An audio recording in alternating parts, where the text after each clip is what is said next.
I have to get down in my room. You can leave in a few minutes. In the year 1978, Caucasian medical student Alan Bach applied to the University of California, hoping to continue on his medical career. He applied 2 times in the course of the year and was rejected both times.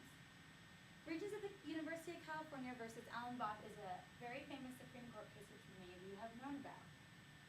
At the University of California, 16 out of every 100 spots were reserved for minority students in order to achieve diversity with the affirmative action policies that had been in place. Alan Bach challenged these policies and in the end won with the Supreme Court. Since then, affirmative action policies have morphed into something we like to call diversity. Things have been changed and moved around, hoping to make everybody happy, both minorities and those of the majority. Since all of you work in education, most of you have seen this policy in effect with the politics that go on in education and the like. Since most of you have children who are ready to apply to college, they will probably also see this policy in effect, even though it is not as big as it used to be. We'll discuss the pros and cons of this policy, and then we can find out our opinions on it later. America has always been known as the melting pot. With all the races, cultures, that we have going on in this country, there is no such thing as minority really anymore. Everyone is kind of all in one. Diversity is key, especially in higher education.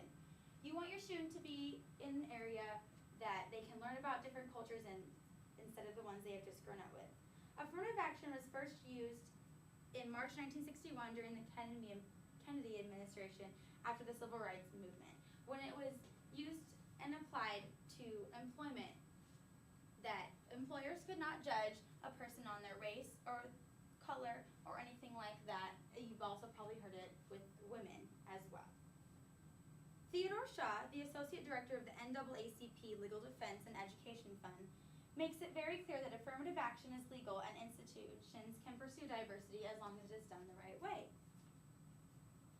Affirmative action levels the playing field, which is basically what he's trying to say and what everyone really wants to happen.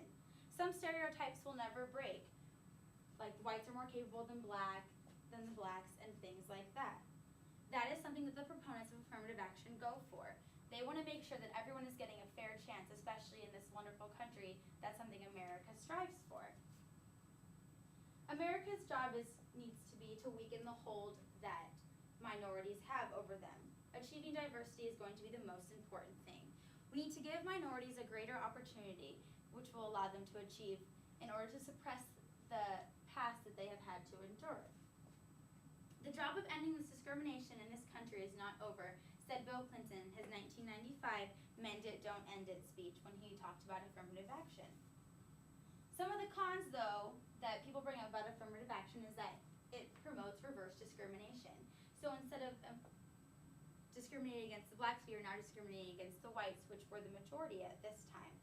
College admission should be colorblind, the opponents argue, because color shouldn't be a factor. Since Bach, though, the quota systems are not really in use anymore, but people still get points for being of a different race than the normal white. In the 1992 Hotwood versus Texas case, 4 white students were rejected from the University of Texas Law School. They all challenged the affirmative action policies that were in effect in this school. They had researched and found out that people that were accepted with lower test scores and the like were accepted instead of them. The Supreme Court eventually ruled in their favor. Affirmative action is still around because the hold that the minorities have are still in place. What can you do? You're probably thinking to yourself, really, you just need to be aware of what's going on and be informed. Since all your students are about to go to college, they're probably going to have to face a lot of these boundaries that have been held. Educate yourself and your children on affirmative action, and let them know that diversity is the most important thing, because without diversity you cannot learn. The primary motive of affirmative action is simply to achieve diversity and to not repeat history that this country has had to live through. The goal is to help achieve the American dream, and no one can argue with